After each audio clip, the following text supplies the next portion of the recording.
We celebrate this month of February as the National Arts Month, and it is only right to pay tribute to all the artists and those who work in the art industry.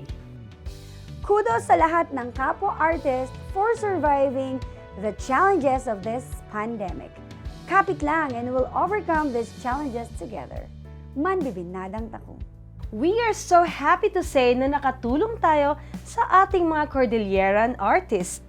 At bukas na bukas ang aming platform to further support our Kakaelians. At ngayon, we are proud to announce to everyone na sa taong ito, marami tayong gagawin. So we are tapping our Cordilleran artists dahil sa taong ito, through an amazing partnership, we will be able to showcase our roots, our identity, especially our arts, and music to the international stage. We are so happy sa balitang ito at saka sa tiwalang binigay ng ating new partner. To know more, let's watch this.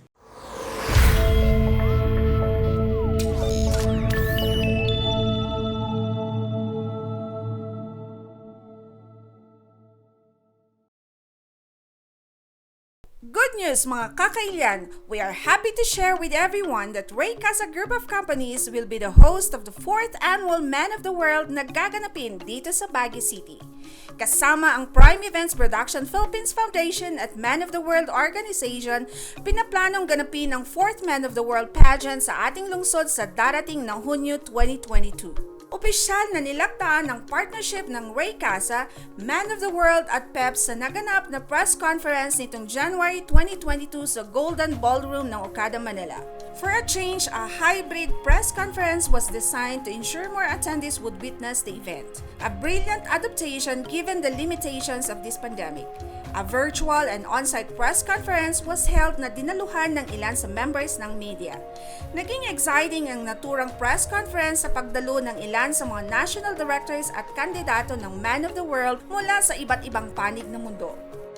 Man of the World is anchored by the campaign slogan, Masculinity with Responsibility, na nagsimula noong taong 2017 na may 28 candidates while promoting education as the pageant cause. Sa naturang press con, opisyal ding itinanghal si Mr. Filipinas 2021 Grand Winner, Mr. Nadim Elsin bilang opisyal na kandidato ng Pilipinas para sa 4th edition ng Man of the World. Alright, Nadim, so what is your message to RAY-CASA Group of Companies for hosting this event for Men of the World 2022? Thank you so much. I appreciate it so much. And Man of the World would be very happy and glad that you already signed up the contract and we're already family. You're like now our second family to us. And hopefully you enjoy how we present Man of the World, and hopefully I make the Philippines proud. We're expecting the best out of you and we're rooting for you. I'm always born ready. Alright! So, there you go, guys. Malugod na inanunsyo ni PEPS President Carlo Morris Galang ang opisyal na partnership with RAY-CASA Group of Companies as the producer and host of the annual search. He was quoted saying that by sharing the same vision in helping people find better opportunities and given RAY-CASA's strong presence in different fields, magagawa natin ang pinakamalaking staging ng Man of the World sa kasaysayan. Ang ating CEO-COO na si Ms. Jenilyn De Los Santos Floresca ang itinanghal na overall chairman at executive producer ng 4th Man of the World kasama ang ating digital marketing strategist na si Ms. Jinky De Los Santos Lontok bilang project director. RAY-CASA Group of Companies with the interrelationship with different countries is proud and happy to help you out with these 40 candidates that we have right now. I believe with the cooperation of our USEC who is here right now, of the DOT Philippines, we can do something that would exemplify the culture of our very own Philippines.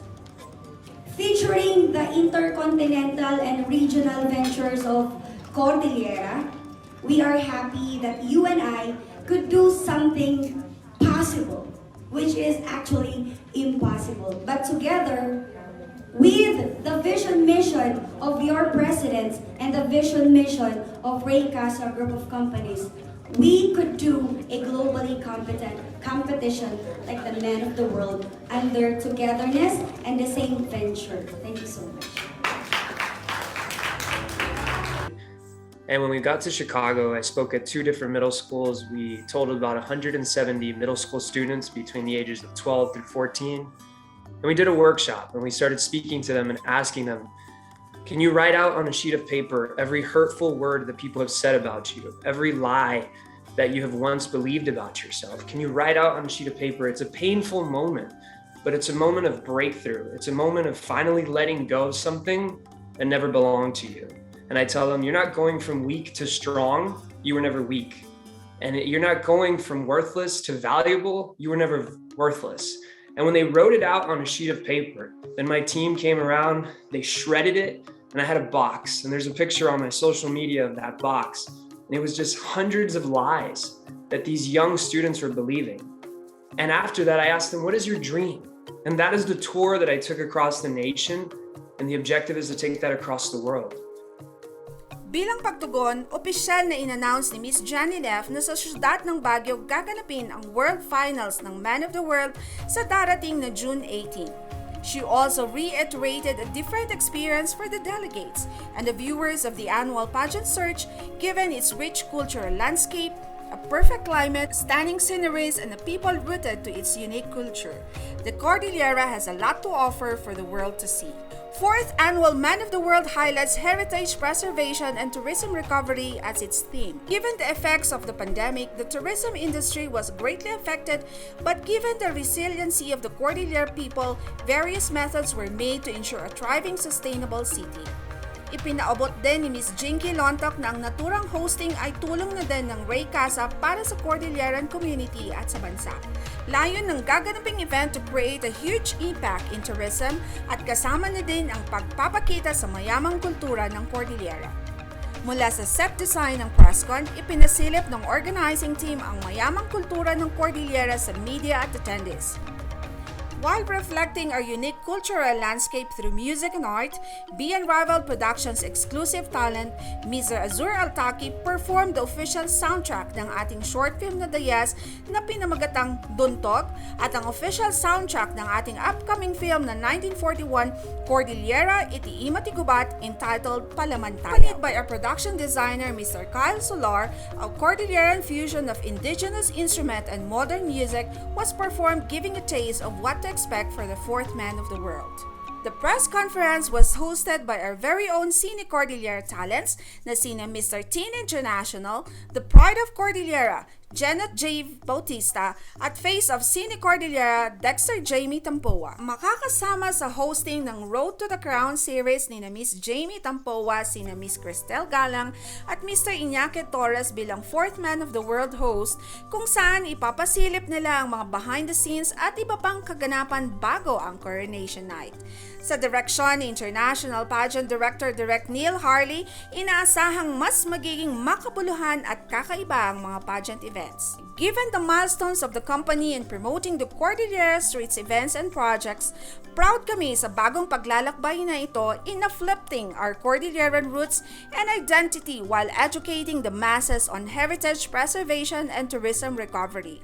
Pinapatunayan lang nito ng ating ili that Cordillera has a lot to offer. Its people, scenery, culture deserves a spot in the international arena. Man bibinadang tako, anticipate this cultural fusion at the Man of the World 2022. Agbyag ti Cordillera!